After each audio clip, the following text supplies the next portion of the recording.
Niente addizionale IRPEF nel 2018 per la realizzazione della pedemontana veneta. L'annuncio del governatore Luca Zaia spazza via i timori degli ultimi 2 mesi dopo che l'introduzione della nuova tassa era stata prospettata dallo stesso Zaia al Consiglio regionale che l'aveva autorizzata con un voto. Ma non si tratta in alcun modo di una marcia indietro, puntualizza il Presidente. Lo può dire solo un lazzarone che ho fatto marcia indietro, vi spiego anche perché. Perché basterebbe leggere il provvedimento, la delibera fatta mesi fa, a marzo, nella quale c'è scritto chiaramente che la tassa è precauzionale ed era non un'applicazione di tassa ma una autorizzazione.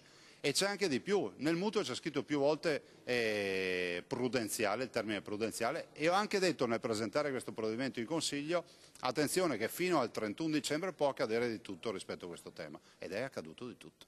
In mattinata l'approvazione da parte della Giunta regionale dell'accordo coi costruttori, arrivato al termine di una lunga e complessa trattativa che a marzo era ancora in corso. L'addizionale sarebbe servita a coprire il mutuo di 300 milioni di euro per sbloccare i cantieri. Nel nuovo accordo questo finanziamento è stato diviso in 2 tranche, 140 milioni nel 2018 e 160 l'anno successivo. Una spesa sostenibile nel bilancio annuale della Regione senza la necessità di introdurre la nuova tassa.